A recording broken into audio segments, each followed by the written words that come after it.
সময় জুলাই 2024, কালো মেঘে ঢাকা বাংলাদেশের আকাশ। ছাত্র জনতার মনে আতঙ্ক, শঙ্কা। আন্দোলন তখন তুঙ্গে। পরিস্থিতি দিন দিন বেসামাল হয়ে পড়ছিল। সে অবস্থায় জারি করা হয় কারফিউ।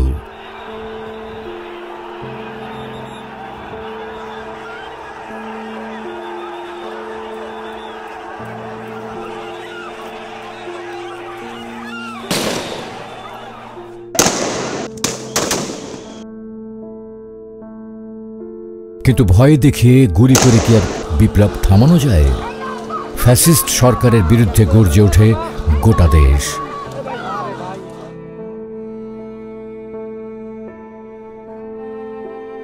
প্রতিভাবান এক তরুণ জাহিদুজ্জামান তানভীন আজমপুরে নির্মমভাবে গুলিবিদ্ধ হন। তিনি হাসপাতালে নেয়ার পর চিকিৎসক তাকে মৃত ঘোষণা করেন। মৃত্যুর সময় তার বয়স ছিল 25 বছর। ছেলেকে হারিয়ে ভেঙে পড়েছে তার পরিবার। তার মা বিশ্বাসই করতে পারছিলেন না তার আদরের ধন আর নেই।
ঢাকার টঙ্গীতে জন্ম ও বেড়ে ওঠা তানভীন স্বপ্ন দেখত প্রযুক্তির মাধ্যমে বিশ্বজয়ের। কে জানত তার আলো নিভে যাবে অকালেই। শৈশব থেকে তানভীনের যন্ত্রপাতির প্রতি ভীষণ আকর্ষণ ছিল। অন্য শিশুরা খেলনা নিয়ে খেলত, আর সে ভাঙা রেডিও, ফ্যান বা যে কোনো ইলেকট্রনিক জিনিস খুলে আবার তা জোড়া দিত। তার কৌতূহল ছিল অপরিসীম। ছোট থাকতেই অনেক কিছু তৈরি করত, অনেক কিছু। মানে এতটা মনে হয় যখন ও হাঁটা শিখছে তখন থেকে ও মনে হয় আবিষ্কার করা, মানে আবিষ্কার করতো যে কোনো জিনিস। ছোটখাটো অনেক মোটর, এত বড় বালতিতে পানি নিয়ে মোটর দিয়ে নৌকা চালাইতো, মোটর দিয়ে নৌকা বানাইতো, লঞ্চ বানাইতো, উড়োজাহাজ বানাইতো। এই যে এই ড্রোনটা বানাইছে, এই যে 3D প্রিন্টার দিয়ে যে এগুলি বানাইছে, আর অনেক কিছু বানাইছে। দেখেন টেবিলটা সাজাইছে কি সুন্দর করে। এই যে এদিক থেকে লাইট দিয়ে, লাইট যে কিভাবে সিস্টেম আমি এটা খেয়ালই করি নাই। এদিক দিয়ে লাইট দিয়ে, এদিক দিয়ে গান শুনতো, মাঝে মধ্যে কোরআন তেলাওয়াত শুনতো, লাইট জ্বালায় রাত ভরে জাগনা থাকতো। মনে হয় করতো ও রাত্রি, সারা রাত্র মানে সব আবিষ্কার করতো বসে বসে এটার ভিতরে। যখন মানে 3D প্রিন্টারে কাজ করতো তখন, আর যখন ছোট ছিল তখন মানে ওর মাথার মধ্যে সারাক্ষণ থাকতোই যে কি তৈরি করবে, কি তৈরি করবে, কি তৈরি করবে, এগুলি নিয়ে ও ব্যস্ত থাকতো। ছেলে হওয়ার পরে আমি সত্যি আমি খুবই আনন্দিত ছিলাম। বিশেষ করে আমি যখন অফিসে আসতাম, মানে অফিসে যত ওই কাজকর্ম করছি, বাসায় আসছি আমার সব ক্লান্তি দূর হয়ে গেছে। যখন সে কোনো রকম বসতে পারে, কোনো রকম ধৈর্য বসতে পারে মাথায়, তখন আমি তো ড্রয়িং এর কাজ করতাম তখন টেবিলে, ড্রাফটসম্যান যেটা, তখন হাতে কাজ করতাম। তখন আমি টেবিলে কাজ করতাম, সে আমার কাঁধে বসে এভাবে মাথায় ধরে রাখতো, চুলে ধরে রাখতো, আর আমি কাজ করতাম। না, আমার ছেলে সবসময় মানে তার ক্রিয়েটিভ মাইন্ডেড ছিল, সে সবসময় সে ক্রিয়েটিভ মাইন্ডেড ছিল। এবং আমার মূল ইয়া ছিল যে আমার ছেলেমেয়েরা মানে নৈতিক শিক্ষায় শিক্ষিত হবে এবং ধর্মটা মূলত কি, ধর্ম যেন ঠিকমতো পালন করে, এ ব্যাপারে আল্লাহ আলহামদুলিল্লাহ আমি আমার ছেলে মেয়েকে নৈতিক শিক্ষা দুজনকে দিতে পারছি। এবং নৈতিকতার দিক থেকে আমি যতটুকু আশা করছি তারা আল্লাহর মতো তার চেয়ে অনেক বেশি নৈতিক শিক্ষাটা ওরা গ্রহণ করছে। ও সব কিছুতে খুব দায়িত্বশীল ছিল, ও যে কাজটাই করতো তার ফুল ডেডিকেশন, তার ফুল রেসপন্সিবিলিটি নিয়ে করতো। আমি যদি ওর লাইফ চিন্তা করি ছোট থেকে বড় পর্যন্ত, সে যেটা অ্যাচিভ করতে চাইছে, যেটাই করতে চাইছে, হোক খেলাধুলা বা পড়াশোনা, সে সেটা করছে আলহামদুলিল্লাহ, মানে সে সেটাতে সাকসেসফুল হয়েছে। তো এই জিনিসটা আমাদেরকে মানে এটা ভাবলে আমরা একটু ভালো অনুভব করি যে অ্যাটলিস্ট সে যেটা করতে চাইছে তার লাইফে এতটুকু সময় সে সেটা সাকসেসফুলি করতে পারছে। তো এরকম রেসপন্সিবল মানুষ সে যদি আরও দায়িত্বশীল কোনো পজিশনে যায়, সে সেটা অবশ্যই ডেডিকেশনের সাথে করতো। পড়াশোনায় বরাবরই আগ্রহ ছিল তানভীনের। 2015 সালে এসএসসি এবং 2017 সালে এইচএসসি পরীক্ষায় জিপিএ 5 পেয়ে উত্তীর্ণ হন। যখন সে ইন্টার ফার্স্ট ইয়ারে পড়ে তখন এক স্যার নাকি তাদের স্যার জিজ্ঞাসা করতেছিল যে তোমরা কে কি হতে চাও। তখন আমার ছেলে নাকি বলছে যে আমি মেকানিক্যাল ইঞ্জিনিয়ারিং করবো এবং স্পেসিফিক মেকানিক্যাল ইঞ্জিনিয়ারিং করবো বলছিল।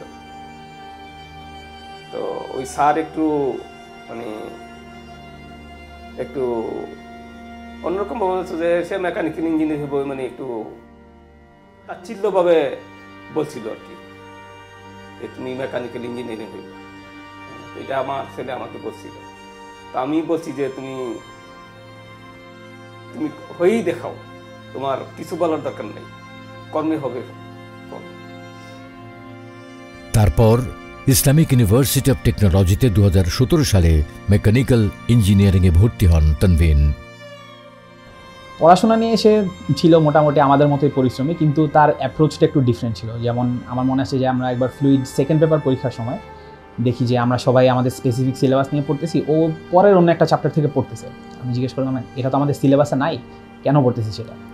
বলে যে অ্যাকচুয়ালি এইখানে যে টপিকটা আছে ড্র্যাগন ফোর্স, এটা আমাদেরকে পড়ানো হইতেছে না, কিন্তু এটা আমার ড্রোন বানানোর জন্য লাগবে, এই জন্য আমি পরীক্ষার জিনিসটা বাদ দিয়ে এটা পড়তেছি, বিকজ এটা আমার বেশি কাজে লাগবে। প্রথম বর্ষেই বুয়েটের মডেলশিপ কম্পিটিশনে জয়ী হন তানভীন। তানভীনের নেতৃত্ব বা উদ্যোগ নিয়ে আমার যে কাহিনীটা সবচেয়ে বেশি মনে পড়ে সেটা হচ্ছে আমরা যখন সেকেন্ড ইয়ারে ছিলাম তখন মেক্সেলারেশন অর্গানাইজ করছিল আমাদের 15 ব্যাচ। আমরা তখন সেকেন্ড ইয়ারে আমরা খুব এক্সাইটেড যে কী হবে এবার। তানভীনের আইডিয়া ছিল যে ভাই কখনো তো রোবো রেস দেখি নাই হইতে, এবার রোবো রেসটা অর্গানাইজ করা যাক। তখন ভাই বলে যে এটা কে করবে, এটা আগে কখনো করা হয়নি। তখন তানভীর বলছিল যে ভাই আপনি আমার উপর ছেড়ে দেন, আপনি চিন্তা করেন না কোনো, পুরো জিনিসটা আমি দেখব। তো ওই সময় সেকেন্ড ইয়ারে থাকা অবস্থায় ও একাই পুরো জিনিসটা কিভাবে হবে সব কিছু প্ল্যানিং করে, এরপর হচ্ছে আমরা ব্যাচমেটরা এবং জুনিয়ররা সবাইকে বিভিন্নভাবে ইনস্ট্রাকশন দিয়ে পুরো জিনিসটা কীভাবে এক্সিকিউট করতে হবে একদম পারফেক্টলি করছিল আর কি। তো ওখান থেকেই বোঝা যায় যে ওর প্ল্যানিংটা কত দূর পর্যন্ত যায়। তানভীনের সবচেয়ে বড় শখ ছিল আসলে রোবোটিক্স নিয়ে। তো ফার্স্ট ইয়ারে আমরা যেটা দেখি যে ও শুরু করছিল একটা বোর্ড ডিজাইন দিয়ে, যে বুয়েটে একটা কম্পিটিশন ছিল, ওখানে হচ্ছে আরসি বোর্ড ডিজাইনিং কম্পিটিশন, ওখানে ও পার্টিসিপেট করে এবং ওখান থেকে প্রাইজও নিয়ে আসে। এরপর থেকে হচ্ছে ও বোর্ড থেকে তারপর কারে শিফট করে, এরপর একটা কার ডিজাইন করে, ওটাও বেশ সাকসেসফুল ছিল জিনিসটা। এরপর হচ্ছে ফার্স্ট ইয়ারের শেষের দিকে আমরা যখন ছুটিতে বাসায় চলে যাই এবং আবার হলে ফেরত এসে দেখি যে ও তখনও হলে গেছে, কী করতেছে এবার ও প্লেন বানাইতেছে। তো ওখান থেকে ছিল ড্রোন টেকের যাত্রা শুরু আর কি, যেই শখটাকে ও সামনের দিকে ক্যারি করে নিয়ে গেছিল আরও। এরপর নাসার মার্স রোভার কম্পিটিশনে বিজয়ী হয়ে বাংলাদেশের নাম উজ্জ্বল করেন। তানভীন স্বপ্ন দেখত এক ভবিষ্যতের, যেখানে প্রযুক্তি শুধু আরামদায়ক জীবন নয় বরং সম্ভাবনার নতুন দিগন্ত উন্মোচন করবে। তিনি বিশ্বাস করতেন সঠিক প্রযুক্তি ও উদ্ভাবন দিয়ে বাংলাদেশকে বিশ্বমঞ্চে নেতৃত্বের আসনে বসানো সম্ভব। তো তানভীনের পরিকল্পনা ছিল এটাকে কত বড় করা যায় জিনিসটাকে। ওর সবসময় বলতে যে বাংলাদেশে ড্রোন নিয়ে কেউ কোনো কাজ করে না, তো আমার এটা করতেই হবে, এমন কিছু একটা করতে হবে যেটা কেউ কখনো করে না, এবং সবাই যে ডাউট করে ওদেরকে করে দেখাই দিব। তো অনেকের ইয়া ছিল যে আচ্ছা তুই তাহলে গ্র্যাজুয়েশনের পরে কি থাকবে এটা নিয়ে, নাকি কোনো জবের দিকে সুইচ করবি? বলেন না, জব হচ্ছে আমার জন্য সেকেন্ডারি, আমার জন্য মেইন হচ্ছে এই ড্রোন টেকটাকে দাঁড়া করানো বাংলাদেশের জন্য। ওর প্যাশনটা এমনই যে ও আকাশে প্লেন দেখলে ও ফ্লাইট ট্র্যাকার অ্যাপ নিয়ে প্লেনগুলো ট্র্যাক করতো, তারপর খুব ডিটেইলসে প্লেনটা কিভাবে উড়ছে ওইটার মেকানিক্স, ফিজিক্স এগুলো ডেসক্রাইব করা শুরু করতো। আর ওর দেশে থেকে যাওয়ার মেইন রিজনই ছিল দেশকে এগিয়ে নেওয়া, অ্যান্ড স্পেশালি এই ধরনের টেকনোলজি, ড্রোন টেকনোলজি দিতে দেশকে এগিয়ে নেওয়া, এই ফিল্ডটা পায়োনিয়ার করা। তানভিনের সবসময় ইচ্ছা ছিল যে সে নিজে কিছু করবে, চাকরির প্রতি তার কোনো সময় একটা ফ্যাসিনেশন ছিল না। সে নিজে একটা ব্যবসা প্রতিষ্ঠান দাঁড়া করাবে এবং সেটা যদি তার প্যাশনের থেকে আসে তাহলে এটা তার জন্য একটা প্লাস পয়েন্ট। সো তার সবসময় ইচ্ছা ছিল হয়তো 3টা জিনিস, হয়তো টেকনোলজি, না হলে গাড়ি, আর না হলে গরু। এই 3টার মধ্যে কোনো একটা নিয়ে সে ব্যবসা করতে চাইছিল। সেই টেকনোলজি নিয়ে আমরা ব্যবসাটা শুরু করি। তিনি শুধু একজন ইঞ্জিনিয়ার ছিলেন না, ছিলেন একজন দিক নির্দেশক, একজন পথ প্রদর্শক। যে কোনো সমস্যা সামনে এলেই সবাই জানত তানভিনই সমাধান করতে পারবেন। দেশের একমাত্র unmanned Arial system UAS company ANTS এর চিফ টেকনিক্যাল অফিসার হিসেবে কর্মরত ছিলেন তানভিন। এই যে আমার ছেলে এই যে ড্রোন বানাইছে, আমার ছেলে একটা ড্রোন বানায়নি, অনেকগুলি ড্রোন বানাইছে। ও ড্রোন বানায় মানে ওরা চিন্তা ভাবনা ছিল ড্রোন বানিয়ে মানে ওরা একটা অ্যান্ডস কোম্পানি খুলছিল, তো এটা নিয়ে ওরা গবেষণা করে ড্রোন বানিয়ে এটা বা সেলস দিত বা ইয়ে করতো বা উড়াতো।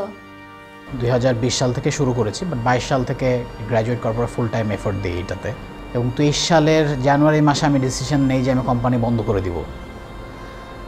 এখন শুধুমাত্র ওর সাহস এবং ওর সাপোর্ট ছিল দেখেই আমরা তাও কোনো না কোনোভাবে আমরা টিকে থাকি, আমরাই টিকে থাকি। এবং আস্তে আস্তে যখন সময় চেঞ্জ হওয়া শুরু হলো 24 সালটা থেকে 2024-এর জানুয়ারি থেকে আসলে আমাদের সিচুয়েশান ইমপ্রুভ হতে শুরু করে এবং গত 6 মাস জানুয়ারি থেকে জুন পর্যন্ত আমাদের অবস্থা বেশ উন্নতি হয়, কোম্পানিতে রেভিনিউ জেনারেট হওয়া শুরু হয়। তানভিনের সবচেয়ে বড় স্কিল ছিল ও ছিল আমাদের টিমের সবচেয়ে বড় প্রবলেম সলভার।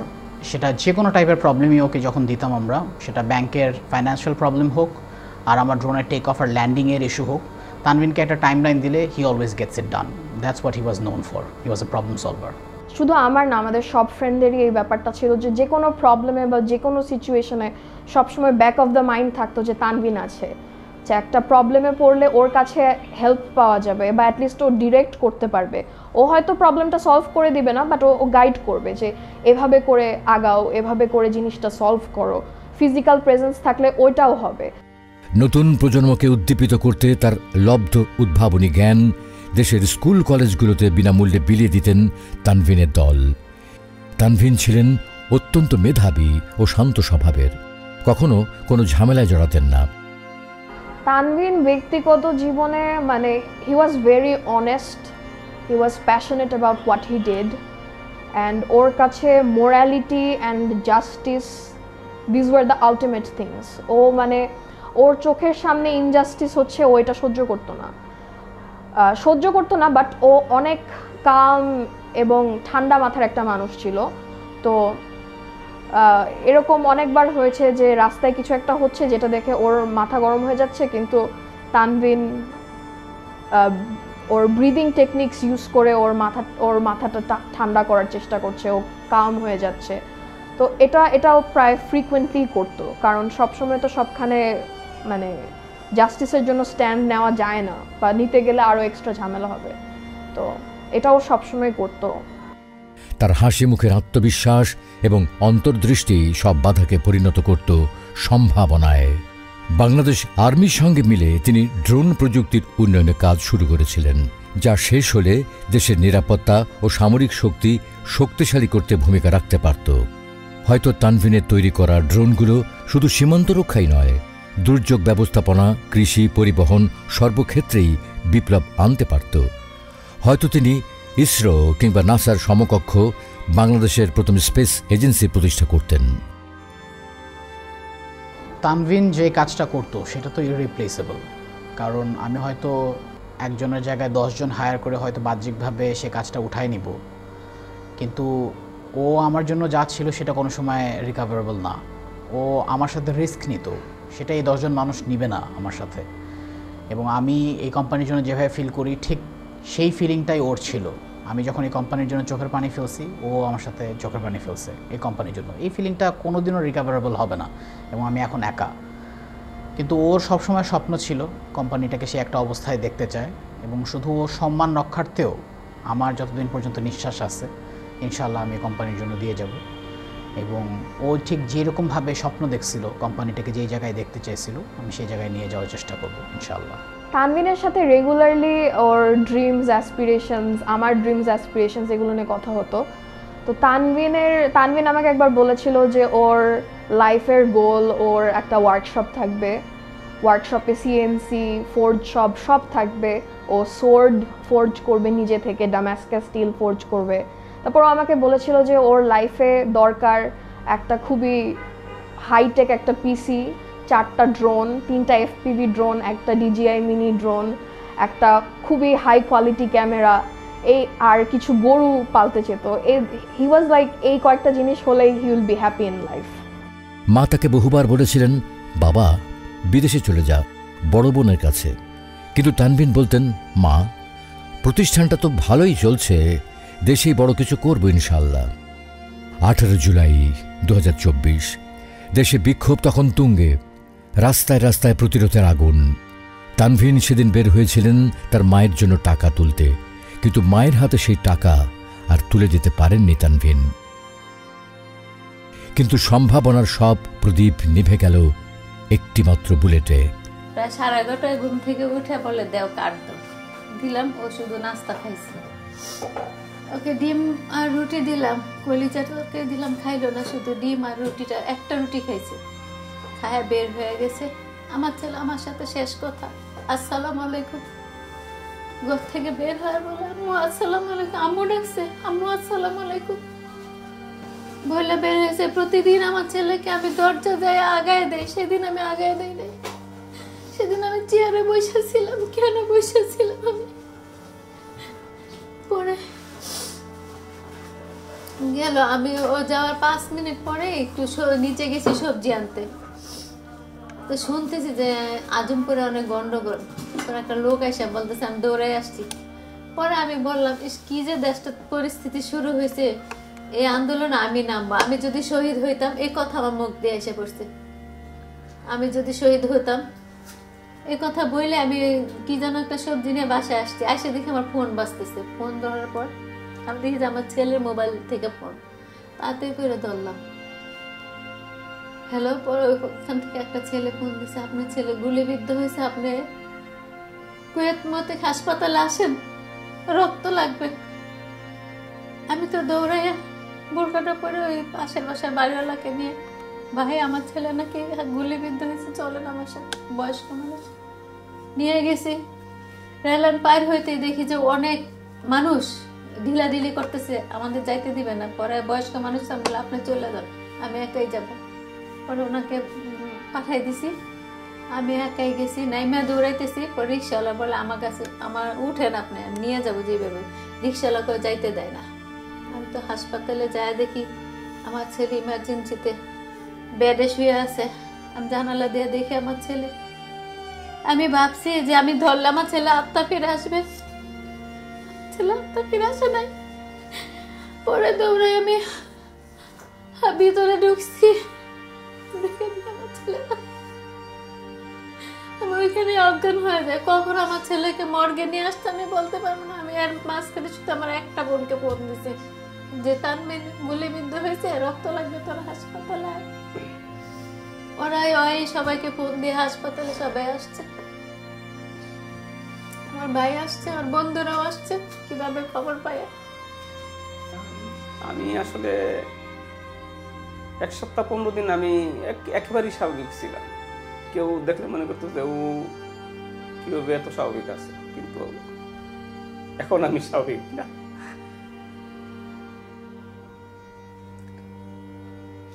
শুধু এখানে না, আমি অফিসও অনেক সময় কান্না করি। He was a genius, but he was a calm genius, ঠান্ডা মাথার genius. So I expected he would do a lot if he was alive, but sadly Allah decided his time was up. 18 তারিখ থেকে ওর regular office করার কথা ছিল ওর নতুন office রুমে, যেটা আমরা ওদেরকে দিয়েছিলাম, এবং 18 তারিখেই আসলে ও প্রথমবারের মতো আর বসতে পারলো না।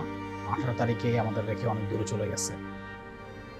তো 17 তারিখে মিটিং বই আমি এখনো দেখে আমি আসলে চিন্তা করি যে আসলে প্রায় 6-7 ঘন্টা আমরা মিটিং করছিলাম পরিকল্পনা নিয়ে।